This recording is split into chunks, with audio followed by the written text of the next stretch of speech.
श्रीगुरुभ्यो नमः। हरि ओम। जगतं पितरं वंदे पार्वती परमेश्वरम्।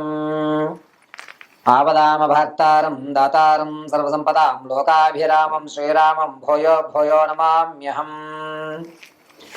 పార్వతీ పరమేశ్వరుల అనుగ్రహంతో శ్రీమన్నారాయణ యొక్క కటాక్షంతో నా తండ్రి గారి యొక్క ఆశీర్వచనంతో ఈరోజు మీ అందరికీ కూడా మేషం నుంచి మొదలుకొని మీనరాశి వరకు కూడా జాతక పర్యంతంలో కుజుడు అతను ఉండేటువంటి స్థానాన్ని బట్టి జరిగేటువంటి ఫలితాలు అనేటువంటివి వివరిస్తాను. యథాశక్తానుసారం అమ్మవారి అనుగ్రహంతో మీకు ఈ యొక్క విషయాల్ని తెలియజేయడం జరుగుతుంది. ప్రతి ఒక్కరికి కూడా ఇదే విధంగా జరగాలి అనేటువంటిది ఉండొచ్చు, ఉండకపోవచ్చు. మేషరాశిలో జనించిన వారికి కుజుడు ఏ స్థానంలో ఉంటే లాభపడతాడు, ఆరోగ్యపరంగా ఎప్పుడు ఏ స్థానంలో ఉంటే అనారోగ్యాలు అనేటువంటి తగ్గుతాయి.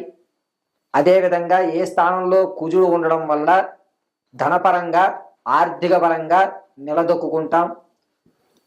ఖ్యాతి ప్రఖ్యాతులు అనేటువంటివి కుజుడు ఏ స్థానంలో ఉంటే మన యొక్క గౌరవాలు పెరుగుతాయి అనేటువంటి విషయాన్ని యథాశక్తానుసారం మీ అందరికీ కూడా తెలియజేయడం జరుగుతుంది. అయితే ప్రతి ఒక్కరి యొక్క date of birth, time, place of బర్త్ను బట్టి కుజుడు తన స్థానాన్ని ఉన్నటువంటి విధానం, అందులోనూ కుజుడు ఇతర గ్రహాల్ని నీచంలో చూస్తున్నాడా, ఉచ్చస్థానంలో నుంచి చూస్తున్నాడా, మూల త్రికోణంలోంచి చూస్తున్నాడా అనేటువంటి విషయాన్ని పరిగణనలో చేసుకోవాలి. ఇది ఒక్కటే ప్రామాణికం కాదు. కేవలము జ్ఞానాన్ని తెలుసుకుని ఇలా ఉండడం వల్ల ఇది జరుగుతోంది అనేటువంటి విషయాన్ని మీకు తెలియజేయడం కొరకు కుజుడు ఏ స్థాయిలో ఉంటే, ఏ స్థితిలో ఉంటే మనకి ఏం జరుగుతాయి అనేటువంటి విషయాన్ని మీకు తెలియజేస్తాను. ముందుగా మన యొక్క జాతక చక్రంలో 12 గళ్ళు ఉంటాయి. ఈ 12 గళ్ళలో ప్రారంభం ఎక్కడా అనేటువంటి దాన్ని లగ్నము అంటారు. లగ్నము అంటే మొట్టమొదటి స్థానం.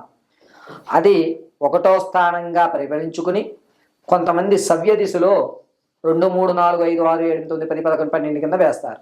కొంతమంది అపసవ్య దిశలో వేస్తారు.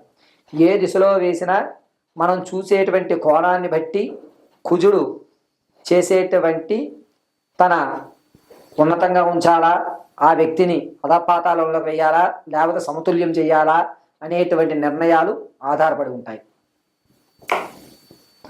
ఈ ఆధారయుక్తాలు దేని మీద ఆధారపడి ఉంటాయంటే కుజుడు కేవలం లగ్నంలో ఉండటము లేదా ఇతర గ్రహాలతో కలిసి ఉండడము అనేటువంటివన్నీ కూడా పరిగణనలోకి తీసుకోవాలి.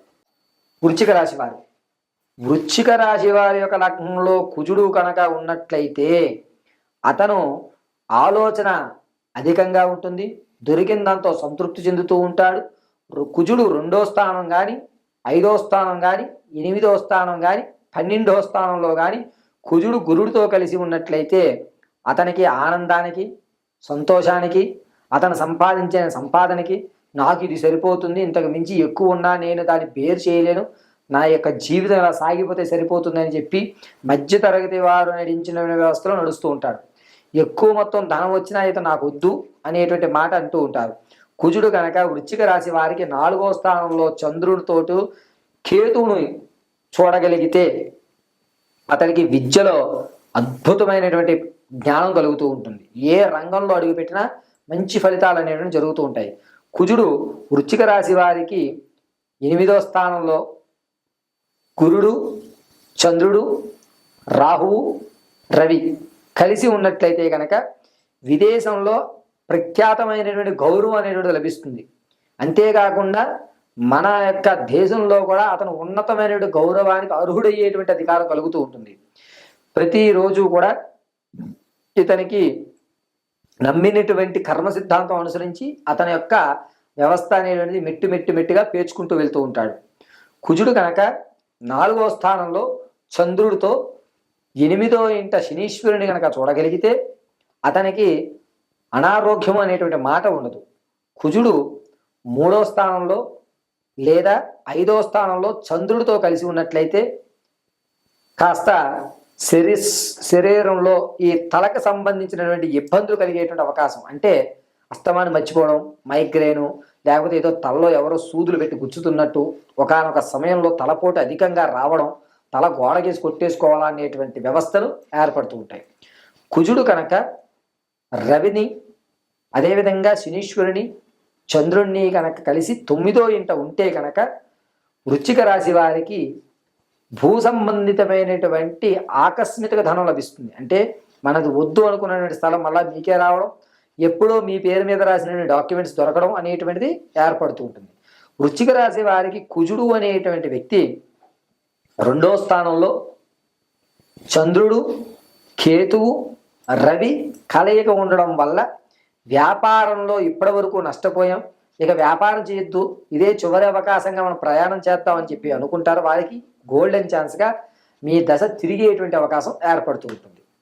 కుజుడు కనుక 4వ ఇంట చంద్రుడితో కలిసి ఉన్నట్లయితే కనుక అతనికి మానసికంగా ఉన్నతమైనటువంటి ఆలోచన కలిగి మీ మాట వింటే ఎక్కడా నష్టం జరగదు అనేటువంటి విషయం నడుస్తూ ఉంటుంది. విద్యార్థులకి, వృశ్చిక రాశిలో ఉన్న విద్యార్థులకి కుజుడు 2వ స్థానంలో కానీ 5వ స్థానంలో కానీ ఉండడం అత్యంత శ్రేయస్కరం. అయితే ఈ 2వ స్థానంలో 5వ స్థానంలో కుజుడు కనుక శనీశ్వరునితోనూ రవితోనూ మిళితమై ఉన్నాడనుకోండి, కాస్త జ్ఞాపక శక్తి తగ్గి అతను వేరే వేరే వాటి మీద యావిగేషన్స్ అనేది డైవర్షన్ పెట్టేటువంటి అవకాశం ఏర్పడుతూ ఉంటుంది. కుజుడు వృశ్చిక రాశి వారికి మిశ్రమైన ఫలితాలు కలగజేస్తూ ఉంటాడు. కాబట్టి అద్భుతమైన ఫలితాలు మీరు ఏర్పరచుకోవాలి అనుకుంటే ప్రతి నిత్యము కూడా సుబ్రహ్మణ్యేశ్వర స్వామి వారి దర్శనం చేసుకోవడం, లేదా ఏదన్నా సర్పదేవాలయాన్ని వృశ్చిక రాశి వారు దర్శనం చేయడం చాలా మంచి విషయంగా చెప్పడం జరుగుతుంది. ఇప్పటి వరకు నేను ఇచ్చినటువంటి కుజగ్రహము అనేటువంటిది మేషం నుంచి ప్రారంభం చేసుకుని మీనరాశి వరకు కూడా 12 స్థానాల్లో ఏ స్థానంలో ఉంటే ఏ ఫలితం వస్తుందని మాత్రమే ఇవ్వడం జరిగింది.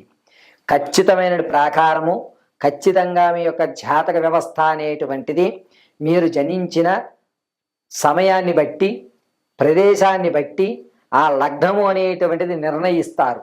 అలా నిర్ణయించిన తర్వాత లగ్నంలో కొంతమందికి కుజుడితో కొన్ని గ్రహాలు కలిసి ఉంటాయి, కొంతమందికి కేవలం కుజుడు మాత్రమే ఉంటాడు.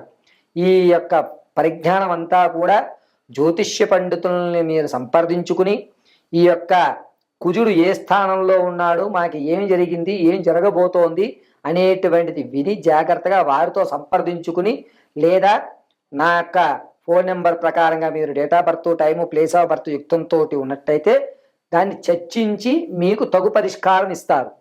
జ్యోతిష్యులు కానీ, పండితులు కానీ, లేదా జాతకం చెప్పేటువంటి ఎవరన్నా సరే మీకు కేవలము పరిష్కారాలు మాత్రమే చెప్తాం. ఆ పరిష్కారాలు మీరు చేసుకుని మీకు సంబంధితమైనటువంటి సమస్యల నుంచి గట్టెక్కడానికి చూపించేటువంటి ఒక టార్చ్ లైట్ వంటిది మాత్రమే ఈ జ్యోతిష్యం. ఇది ఇలాగే జరగాలి అనేటువంటి వ్యవస్థ చూసేటువంటి కోణాన్ని బట్టి కూడా ఆధారపడి ఉంటుంది. అంటే కొంతమంది ఇలా చూస్తారు, కొంతమంది పక్క చూపు నుంచి చూస్తారు, కొంతమంది చూసి చూడనట్టు చూస్తారు. అలాగా జ్యోతిష్యులు కూడా జాతక చక్రం అనేటువంటిది అంశ చక్రంలో, ఆరూఢ చక్రంలో, నవాంశ చక్రంలో, దశాంశ చక్రంలో అనేటువంటి 4 చక్రాల యుక్తంతో అనుసరించి లగ్నాన్ని ప్రారంభ యుక్తంలో చేస్తారు. చెప్పినటువంటి కుజుడు కేవలము లగ్నం దగ్గర నుంచి ఏ స్థాయిలో ఉంటే ఎవరికి ఏం జరుగుతుందని మాత్రం చెప్పడం జరిగింది. ఇదే విధంగా ప్రతి గ్రహము కూడా ఏ స్థానంలో ఉంటే ఏ విధమైన ఫలితాలు జరుగుతాయి అనేటువంటిది తెలియజేయడం జరుగుతుంది. దీన్ని ఎవరు తప్పుపట్టకుండా తగు సలహాలు తీసుకుని మీరు నమ్మినటువంటి పురోహితులు కానీ, లేదా ఎవరన్నా మా బోటి వారికి కానీ date of birth, time, place of birth అది లేని పక్షంలో పేరును బట్టి వచ్చేటువంటి జాతకం కొంతవరకు మాత్రమే.